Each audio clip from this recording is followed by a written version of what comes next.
Terus menyelidiki kasus pembunuhan berantai yang terjadi di Cianjur dan Bekasi, Jawa Barat dengan tersangka Wawon CS. Polisi menduga ada motif pembunuhan selain ekonomi karena anak dan keluarga menjadi korban pembunuhan.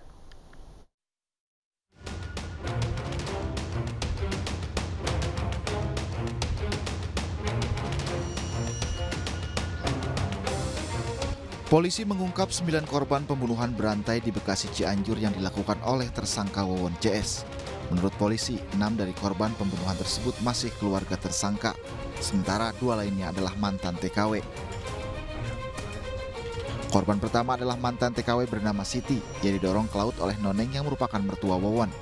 Jasad korban dimakamkan di Garut. Korban kedua adalah Farida, ia dibunuh oleh tersangka Wawon dan dikubur di dekat rumah tersangka di Cianjur.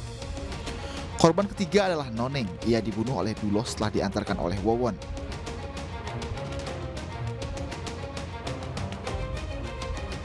Sementara korban keempat adalah Wiwin yang merupakan anak Noneng. Kedua korban dibunuh dalam hari dan dikubur di lubang yang sama. Korban kelima istri Wawon bernama Halimah, ia dibunuh oleh Duloh dan jasad korban diantarkan ke keluarganya di Bandung Barat. Tersangka menyebut korban meninggal karena sakit. Setelah Halimah meninggal, Wawon kemudian menikah dengan Ai Maimunah yang merupakan anak kandung Halimah. Dari pernikahannya ini memiliki 2 anak yakni Bayu dan Neng Ayu. Bayu yang merupakan anak Wawon menjadi korban ke-6. Bayu dibunuh oleh Duloh dan dikuburkan di samping rumah Duloh. Sementara korban ke-7 hingga ke-9 adalah Ai Maimunah, Ridwan Abdul Aziz, dan Riswandi. Korban diracun di rumah kontrakan di kawasan Bekasi, Jawa Barat oleh tersangka Duloh. Dari 5 orang yang diracun, 2 diantaranya selamat, yakni Dede Solehudin dan Neng Ayu. Namun belakangan, Dede Solehudin ditetapkan menjadi tersangka bersama Wawon dan Duloh. Dede ikut minum racun untuk meyakinkan para korban lain. Dari pengakuan tersangka, mereka menipu korban dengan janji bisa meningkatkan kekayaan dengan menggandakan uang. Menurut polisi, para tersangka meraup kurang lebih 1 miliar rupiah dari para korban. Polisi terus menyelidiki pembunuhan berantai ini termasuk mendalami adanya motif lain selain ekonomi. Kemudian terkait dengan dana-dana kita masih mendalami hasil keterangan daripada tersangka, mungkin kurang lebih 1 miliar aja. Itu masih kita dalami lagi, jadi belum tuntas. Ini masih kita dalami ini kan baru 2 hari yang lalu, ya.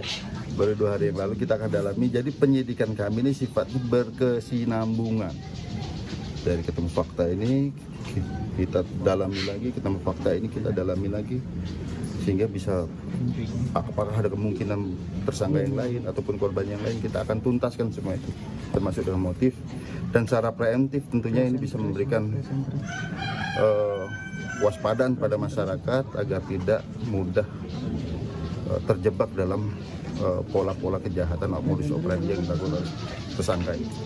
Akibat perbuatannya, 3 tersangka dijerat pasal 340, 338, dan 339 Kitab Undang-Undang Hukum Pidana terkait pembunuhan berencana.